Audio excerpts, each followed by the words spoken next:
Those of you who put this together should kind of be ashamed of yourselves. Hi everybody. I think those of you that know me as quite a positive person generally. Well, not today. A couple of days ago I received this. This is The Beatles in Tokyo by AVA Editions.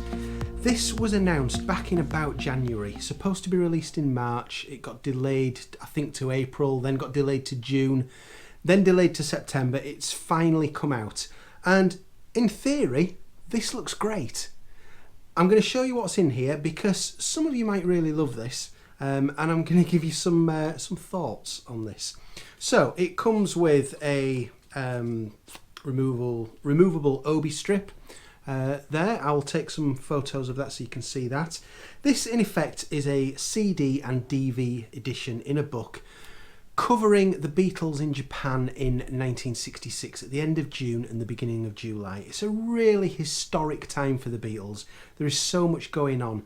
It goes into detail in the book in here about how, for example, it was while they were in Japan on this trip that they decided that their new album was going to be called Revolver.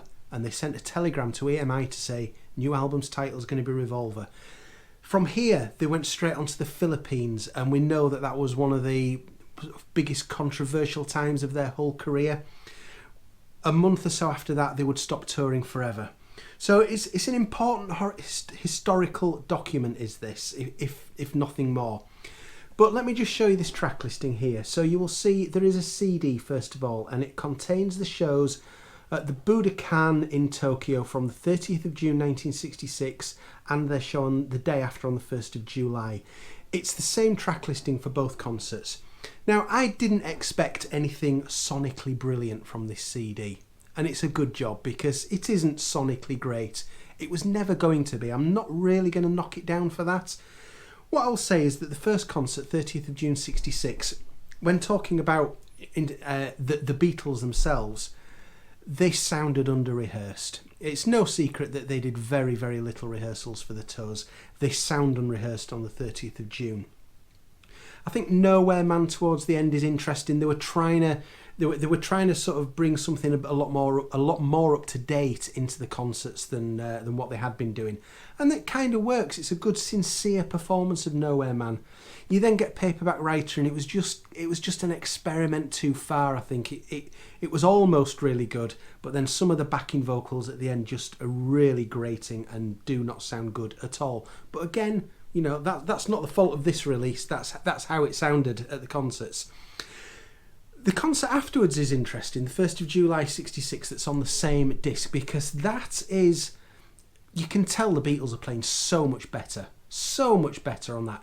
It rocks more, it just sounds better played, but the sound quality is not as good. So you've got a trade-off there. You've got the slightly better sound quality of the 30th of June, but it wasn't as good performances.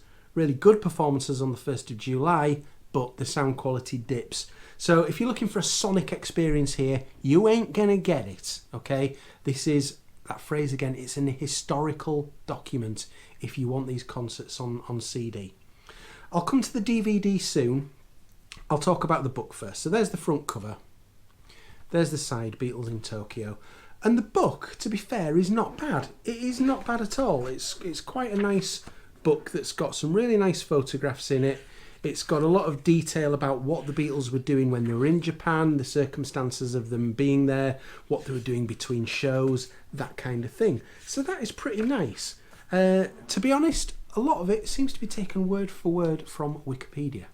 Or whether Wikipedia has just in the last couple of days taken its word for word from here, but I doubt that very much.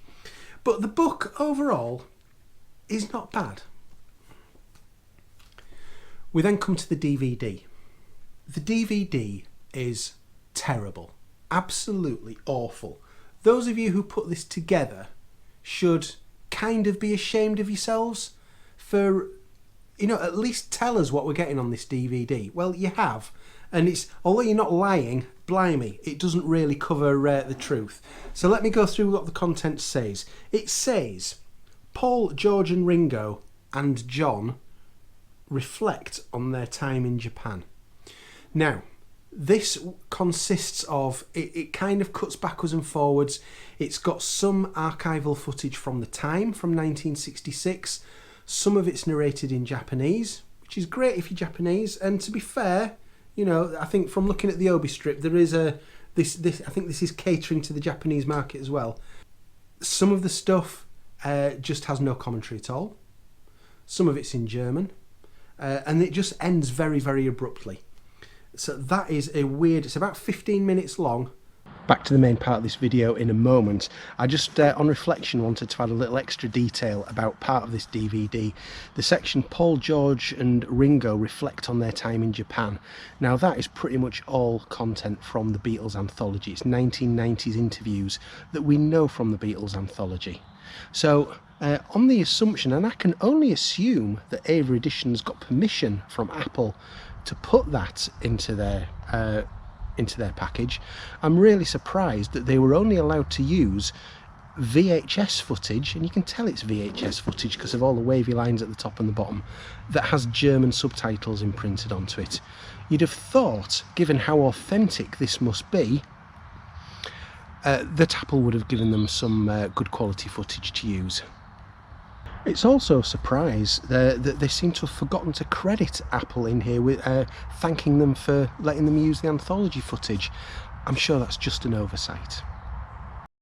We've then got live performance 30th of June 66. So let's cover this. So the 30th of June concert, as it says there on the CD listing, this was broadcast in Japan on their NTV Channel 4 in Japan, and it was recorded for that.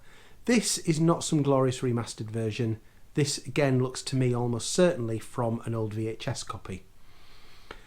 Okay, fair enough. Well, I'm not particularly happy about that, but there it is. It's in colour, I'll say that for it. You've then got the live performance from the 1st of July 66. That wasn't from a TV broadcast. That's slightly worse picture quality still. But again, you've got the full concerts there. You might be able to get them on YouTube. I don't know. If you want them, again, I'll use that phrase, historical document. If you want them for that, they are here. It then says here, press conference number 1, VNY, 22nd of August 66. That's New York. That lasts about 3 minutes. Now, I'm pretty damn sure that the Beatles press conference lasted longer than 3 minutes. So tell us it's an excerpt from that. Don't tell us it's the press conference when we might think, oh, we're getting 20 odd minutes of Beatles press conference here. Brilliant. It's not. We then get to the press conference from the 29th of August 1966. Obviously a very historic date. They're playing Candlestick Park, their last paid concert. Very historic. It's not in Tokyo though. But, you ready for this? 33 seconds long. There is one question asked. Paul McCartney answers it, that's it. So if you look at that DVD contents there, I think you are entitled to expect a lot more than what you're getting from this. That is simply not good enough. Now, I often say I don't believe in the phrase cash grab. And generally I don't, because if it's shown what you're going to receive and you receive that, then you've made a choice to buy it. I think here we're not really getting what we've been promised there. So in that DVD, I am very, very disappointed in AVA Editions. You're the people who put this together. That's simply not good enough. If anybody has bought this and still has it sealed or it's on its way, if you're buying it on the strength of the contents of the DVD from what you've seen on there, then I would urge you not to open it. Send it back, get your money back. If after hearing what I've said about it, you're still fine with that, great, keep it. I'm going to keep mine, but I was surprised. I didn't realise how much I paid for this. It was £30, including postage, I paid for this. And to be honest, that is not a £30 product. If this was an Apple official release where they'd remastered everything at Abbey Road and it's the best quality you've seen it, then okay, I'd be happy with that. But that is not good enough.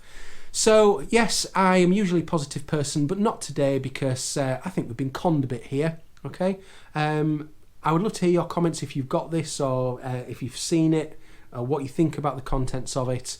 But thank you very much for watching. I will always be honest with you, even if I'm honestly normally quite positive, but not today. I will see you soon. Goodbye.